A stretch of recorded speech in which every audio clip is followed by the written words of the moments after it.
रात्रीचे 11:30 वाजले होते. घरात सगळे झोपले होते, पण माझ्या डोळ्यांना झोप येत नव्हती.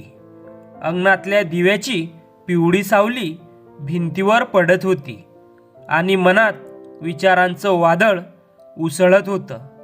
आज आईने मला जे सांगितलं होतं ते ऐकून माझ्या पायाखालची जमीनच सरकली होती. उद्या मला वृद्धाश्रमात सोड, आई शांतपणे म्हणाली होती. मी थबकलो. आई, काय बोलतेस तू? लोक काय म्हणतील?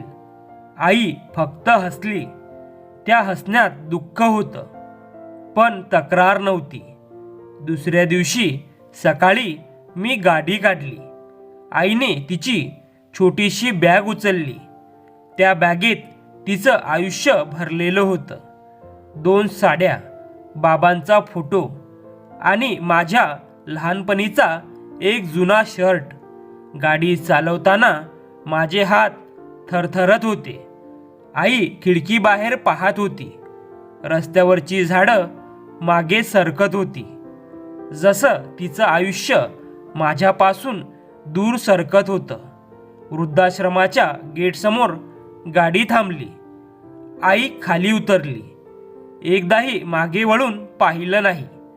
मी मात्र आरशातून तिला पाहत होतो. तिचे पाय जड झाले होते, पण चेहऱ्यावर जबरदस्तीचं समाधान होतं. ती आत गेली. त्या रात्री मला झोप लागली नाही. घर रिकामं वाटत होतं. स्वयंपाकघरात आईचा वास नव्हता, देवघरात दिवा नव्हता आणि माझ्या मनात शांतता नव्हती. तिसऱ्या दिवशी वृद्धाश्रमातून फोन आला. तुमच्या आईची तब्येत बिघडली आहे, लगेच या. मी धावत पोहोचलो. आई बेडवर पडली होती. चेहरा पांढरा पडला होता. माझा हात हातात घेत ती हळू आवाजात म्हणाली, बाळा.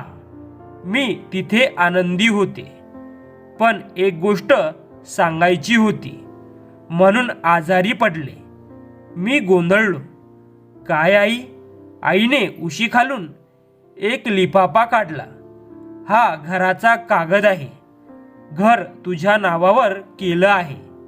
मला तुझ्यावर ओझं व्हायचं नव्हतं. माझ्या डोळ्यातून पाणी वाहू लागलं.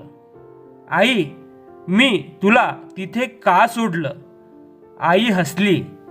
कारण तू माझा मुलगा आहेस आणि आई नेहमी मुलाच्या भल्यासाठी निर्णय घेते. त्या क्षणी डॉक्टर आत आले. त्यांनी शांत आवाजात सांगितलं, माफ करा, आता त्या नाहीत. माझ्या हातात अजूनही तिचा हात होता, पण ऊब गेली होती. त्या दिवसानंतर मी वृद्धाश्रमात रोज जाऊ लागलो. आई नसली तरी तिथल्या प्रत्येक आईमध्ये मला माझी आई दिसते आणि प्रत्येक वेळी मनात एकच वाक्य घुमतं, आईला दूर केलं की आयुष्य आपल्यालाच दूर नेतं. जर ही कथा तुम्हाला आवडली असेल तर आपल्या मॉरल स्टोरीज चॅनलला नक्की सबस्क्राईब करा, शेअर, लाईक, कमेंट करा, कारण अजून अशा खऱ्या आणि खोल कथा इथे येणार आहेत. धन्यवाद.